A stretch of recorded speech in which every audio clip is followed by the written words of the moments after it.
Joaquin Buckley dominated Colby Covington in Saturday's main event in Tampa Bay. Colby suffered a cut on his right eyebrow early in the fight, and as the bout went on, the injury worsened. By the break between rounds 2 and 3, the ringside doctor warned that if the cut deteriorated further, she'd have to stop the fight. She kept her word. With just 18 seconds left in round 3, referee Dan Mergliotta paused the action for another check, and the doctor made the call to end the fight. Aside from the cut, Buckley dominated much of the nearly 15-minute contest. Colby struggled with his takedowns, managing just one early in round 3, and his striking couldn't keep pace with Buckley, who consistently landed effective shots. With this victory, Buckley extended his win streak to 6 and continued his climb up the divisional ranks. In his post-fight interview, he fired up the crowd by offering 3 potential opponents for his next fight. Kamaru Usman topped the list, edging out Leon Edwards and Bilal Muhammad in the poll. Former UFC lightweight Josh Thompson went off on Colby's one-sided loss to Buckley. Thompson believes much of the blame for this loss falls on Colby's inactivity. I don't know if it's the age as much, because I know he's older, but let's be honest. Within 2 fights, he doesn't look like the same person. Since he's left the gym, since he left American Top Team, he doesn't look like the same person. After halfway through the first round, he was taking deep breaths. If you go back and watch, he kept going like he was having a hard time catching his second win or breaking that first win, but not having the talent that he needs to kind of help him push his pace in training is what I feel like I'm seeing right now. Colby Covington right now he's been fighting like basically once a year. Let me go ahead and look at his record real quick. He hasn't been as active as he should have been. He fought in 2024. He fought once in 2023. He fought once in 2022, once in 2021, once in 2020, twice in 2019, once in 2018. Basically one fight a year. And he's been fighting the best guys. I'm not going to sit here and say he hasn't been. He's been fighting the best guys. But the difference between him and Joaquin Buckley is when you get out there, when you're not as active, what you see is what you saw tonight from Colby Covington. Someone who looks like, if they're not in the gym constantly training with world-class athletes, which like every day is a fight, then you're not, when you get back into the cage, it's not the same.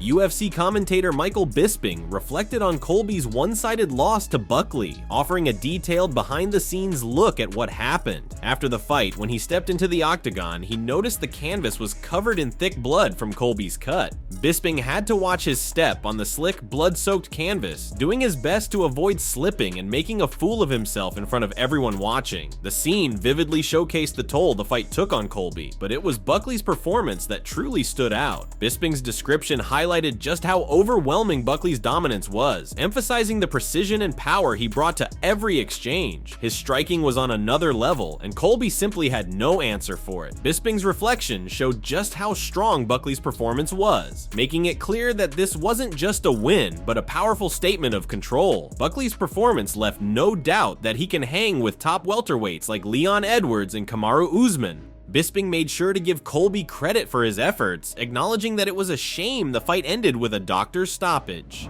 Buckley, super explosive, very powerful, dynamic, fast, slick, explosive, whatever adjective you want to use. That's a good one when it comes to Joaquin Buckley and his striking, it's applicable. And of course, the takedown defense was on point tonight as well. He did get taken down a couple of times, but for the most part, he controlled the fight. Colby Covington, fair play, I respect him, stepped up on short notice, wanted to defend his spot, wanted to prove that he's willing to take on young up-and-coming contenders, but tonight was not his night. He wasn't good enough, he wasn't quick enough, he wasn't powerful enough with the wrestling. Joaquin Buckley just kind of picked him apart. Round 3, when he got to round 3, his face was a mess. Even when I got in the octagon to interview Joaquin Buckley, there was massive pools of thick blood all over the octagon. I had to like sidestep him and I didn't want to slip on my ass and look like an absolute dildo. Yeah, there was a lot of blood. And Dan Mergliotta said to him at the start of round 3, listen, you got to protect that eye because you're this close to it being stopped. Now, it's a shame for Colby. Dustin Poirier and Michael Chandler go back and forth. Social media went wild after Michael Johnson's devastating knockout win, but no one seemed happier than his Kill Cliff MMA teammate Michael Chandler. The former Bellator champion posted on Twitter, "My man Mike Johnson has the best right hook in the world in all of MMA. Dude still got it." He followed it up with a video of Johnson's KO over Dustin, which he captioned, "Best right hook in UFC history." Fans wasted no time defending Dustin in the comments, pointing pointing out that Chandler was stopped when the two actually fought. Fans shared photos and videos of Dustin's rear naked choke finish, mocking Chandler for what they saw as a petty tweet. And Dustin hit back quickly, saying, "Remember when I beat your ass? You are 2-4 in the UFC Muscle Milk Mike." He also reposted a fan sharing footage of him dropping Chandler, adding, "Don't forget this one." In other news regarding Poirier, the Diamond made it clear that he believes he still has one more fight left in him, despite the general feeling that a loss to Makhachev could lead him to retire. Although Dustin gave a strong performance and pushed the dominant champion to the limit, he was ultimately unable to gain an advantage and was submitted in the final round. Despite this, he remains one of the top lightweights in the world, with several big money matchups still on the table for his career. Quote, "Got something planned for you, hold on, I'm coming. The last dance, I promise you.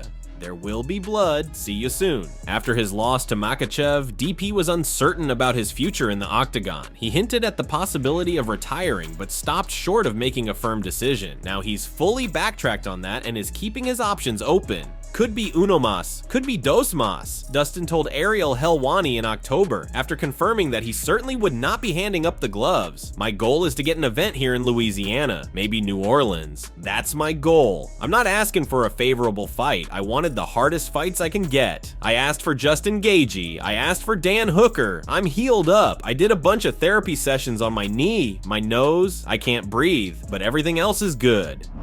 Dana White has confirmed that Jon Jones will fight Tom Aspinall in 2025. This matchup has generated a lot of excitement. Dana's confirmation has only fueled anticipation for what could be a blockbuster fight. After Colby Covington's loss to Joaquin Buckley in the main event via doctor's stoppage, Dana headed backstage to speak with reporters for the last time in 2024. Naturally, the conversation turned to the ongoing negotiations for the Jon Jones versus Tom Aspinall fight. A reporter mentioned that Jones had been unsure about fighting Aspinall, but White quickly responded with an update saying that the negotiations have gone and the fight is confirmed. I think it's probably the biggest fight in heavyweight history, and it's a massive fight in the history of the company too. It's a big fight. From day one, I've been confident that Jon Jones would do that fight, right? I mean, even before the fight, I said if he won, there's no way Jon doesn't do this fight. Jon Jones isn't afraid to fight anybody, and that's a fact. Would you guarantee 100% we see that fight? Yeah, I'll say 100%. That's it for today. Leave your comments below. Thanks for watching, and don't forget to subscribe for daily MMA news.